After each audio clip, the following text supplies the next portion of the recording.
All right, this is Goku's last episode. Today, we're talking about colon cancer. Colon cancer slash colorectal cancer. This is one of those things that comes up a lot just because colon cancer is the third most common cancer for men and women, or even if you combine everything, same thing, third. So it's important. The other interesting thing about colon cancer or colorectal cancer, I'll probably refer to it as either or during this conversation. But the common thing about it is that regardless if it's colorectal cancer, colon cancer, is that we have good screening, colonoscopies starting at age 45, and we have early treatment.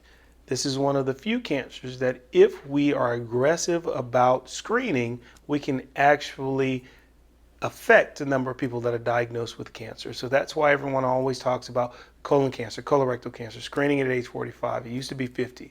Cologuard test. All of those are focused on catching polyps when they are dysplastic, not cancer, or tubular villus adenoma. We'll talk about all those nomenclatures later on. But let's talk about colon cancer specifically. Colorectal cancer is cancer of the colon or rectum. Pretty simple, nothing crazy about the definition. Again, third most common cancer affecting men and women in the United States. The reason we do all of this is to prevent any of these symptoms that occur. All of these symptoms occur when you have a colorectal cancer or a large polyp. Before we get through the symptoms, let's talk about some of this anatomy first. Okay, so this is where we split lectures.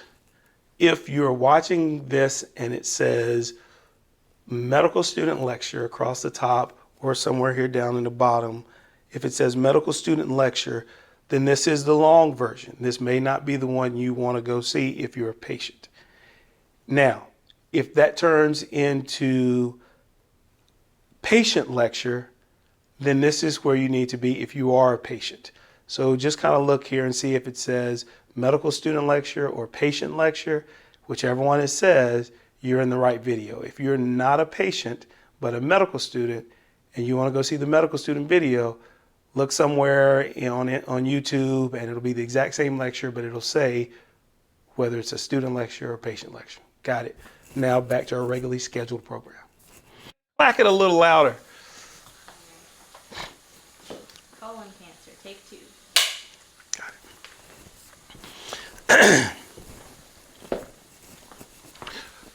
Okay, so this is the alt version of the long-winded colorectal talk that probably is more medical student orientated than anything else. So now we're going to do the patient version. I'm going to go back, cut in this part where we talked about symptoms, and then we'll go from there. All of this anatomy kind of plays into your symptoms that we talked about over here. Hematochezia, blood in your stools, melena, dark tarry stools. This suggests an upper GI source or a right-sided cancer or lesion that's bleeding and getting mixed in with stool. Abdominal pain is usually a late sign, but it can happen. Iron deficiency anemia, or you're bleeding and it's not enough to drop your hemoglobin a lot, but it's enough to eat up so much iron in your system because your body's trying to replace it that it's hard to just give you a transfusion, give you iron. It's not that simple. So unexplained iron deficiency anemia. Bowel habits, if you start having loose stools, if you start having tarry stools, if you're a little more diarrhea than constipated than you normally are, those types of changes that are the changes that we see with bleeding from masses simply because blood makes you poop more. It's as simple as that. In some instances, you'll have people that say, hey, I feel something hanging out my butt. Sometimes it's a hemorrhoid, sometimes it's not. So depending on their age, 45 years old and up, we kind of have to take that a little more serious because it may be a rectal cancer. Also, a late stage or a large abdominal wall mass is usually an intra-abdominal mass is growing out.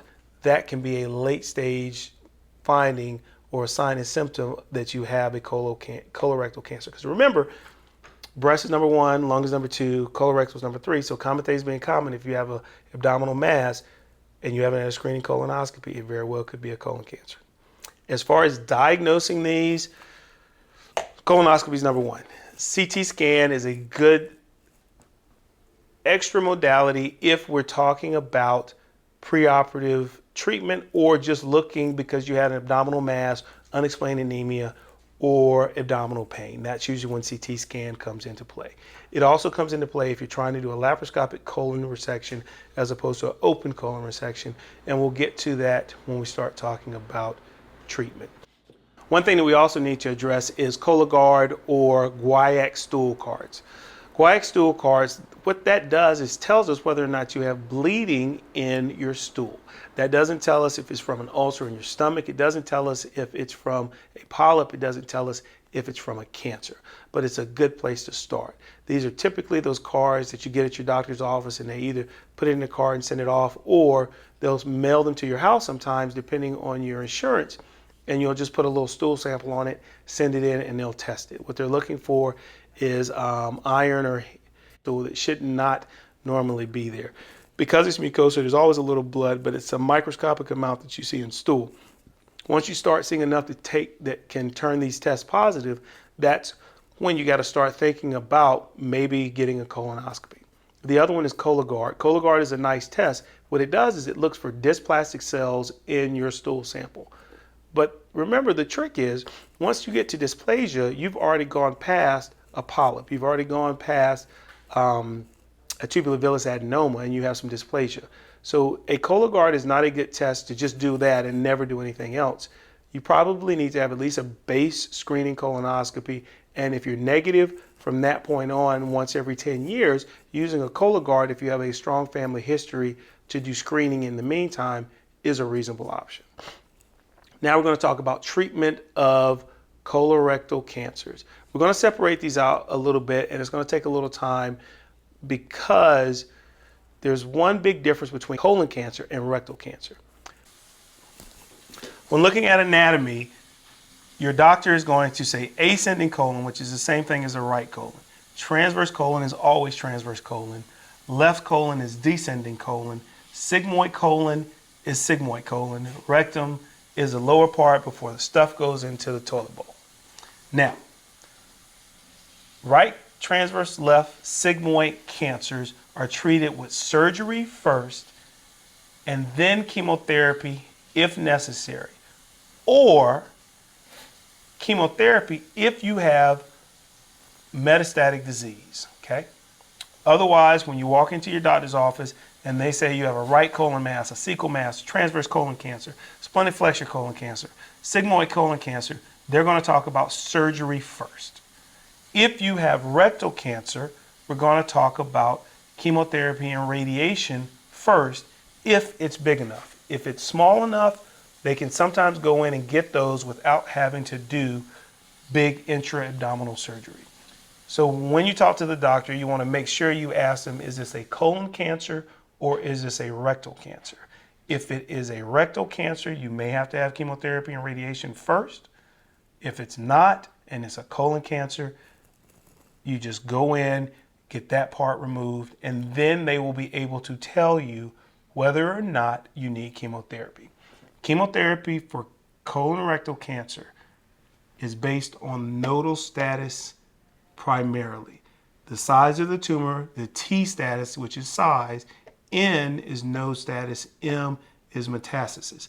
This N is the most important thing. If you can get away without having any nodes, you're good. One of the things we also talk about is how big the polyp is or where it is. Normal mucosa, adenoma, dysplasia, tubular-villus adenoma with high-grade dysplasia versus cancer. There's a spectrum, kind of goes through all that. I'll show you a picture that kind of gives you an outline of that. To go from normal cancer to invasive cancer, 10 years. That doesn't mean you have 10 years to just hang out and not do stuff, but it gives you a timeline to where if you say that you have an adenomatous polyp, we'll want to see you back in 5 years before that adenomatous polyp turns into a dysplastic lesion or turns into cancer. This can all be treated, depending on the size of it, through a colonoscope. So you don't have to have a big surgery to get rid of a dysplastic lesion or adenomatous polyp. You can remove some small cancers, but traditionally those patients require surgery if they have invasive cancer because they have to check node status. With regards to surgery, you're either going to have an open laparoscopic operation. That means we're going to take out a section of your colon. That includes lymph nodes. So you don't have to have them do the lymph nodes separate. We do them all at one operation. If it's locally advanced, we may have to take out a piece of your small intestine. We may have to take out a piece of your pancreas. We may have to take a piece of your stomach. But again, most of the time we won't know that even if we've done a CT scan. If you have metastatic disease, which about 25% of the cancers that present as colorectal cancers present with metastasis, that changes all of this. Sometimes we'll give chemotherapy first before we do the resection. Sometimes we'll give chemotherapy and radiation for rectal cancer that's metastatic, do the operation, and then give you more chemotherapy and radiation. Sometimes we'll do surgery. We'll do chemotherapy, surgery, and then chemotherapy again. Sometimes we'll do just chemotherapy if you have it spread or metastasized to a bunch of different places. All of that your doctor will talk to you about. The main question you want to ask your surgeon is, 1, do I need to have this removed at all? 2, if they say yes, you need to ask them how are they going to remove it. Doesn't matter if it's a colorectal surgeon, laparoscopic surgeon, general surgeon. Is it going to be done laparoscopically or not? Is it going to be done with a robot or not? It doesn't matter if it's a robot or laparoscopically, as long as they can complete your surgery. That's really what's most important. And the most important thing above everything else is making sure that you don't have any residual disease. Now, once you have your surgery, you're going to be in a hospital anywhere from 2 to 5 days. You can be in a hospital a day depending if you get like a transanal excision for rectal cancer. But most people average 2 to 5 days. Once you are in the hospital, the most important thing you can do is get up and walk around. The more you get up and move, your bowels get used to homeostasis, getting back to what they're normally doing, and then you start passing gas. The air that you pass out of your butt, or a butt burp, as I've heard it referred to recently, is from swallowed air. So no, you don't have to eat anything to fart. All you have to do is talk, breathe. You'll swallow air, it goes through. That tells your surgeon that, hey, I have an intestine that works from my mouth all the way to my anus, and then they can traditionally send you home. So when you pass gas, you go home, or in my practice, I say when you fart, you're free. Follow up. Watch for wound infections. About 20% of patients that have colon cancer or diverticulitis or any type of colon operation, they can have a hernia develop. They also get wound infections. So watch for any redness, any drainage from the wound. If you have that, call your physician. If you have fevers right after surgery, call your physician. The time that we worry for a problem is around day 5 to 7. If you have any type of change in your progress around day 5 to 7, that connection that we've made where we put 2 pieces of colon together, that can start to leak. If it does, it leaks around day 5 to 7, and that's when you absolutely want to call your doctor and let them know that there's been a change. That may require a second operation. It may require just antibiotics. Traditionally, when that happens around day 5 to 7, we order a CAT scan to look at that area. But if you make it through day 5, 7, you're passing gas, having normal bowel movements, tolerating food, you're good. Then you'll have to follow up with your GI doctor or whoever did your colonoscopy in anywhere from 6 months to a year for a repeat colonoscopy to make sure that you don't have a recurrence at that area that we connected. Rectal cancers sometimes require a bag. Colon cancers traditionally do not unless you have some other stuff going on. If you have a rectal cancer that is very low, from 0 to 10 centimeters above the dentate line, then you may have to have a specialty procedure called an abdominal perineal resection, but that's for low rectal cancers. That does require a bag. Other than that, that's pretty much a pretty good overview of colon and rectal cancer. Follow up with your doctor. After surgery, before surgery, follow up with a GI doctor. They'll get all your questions answered.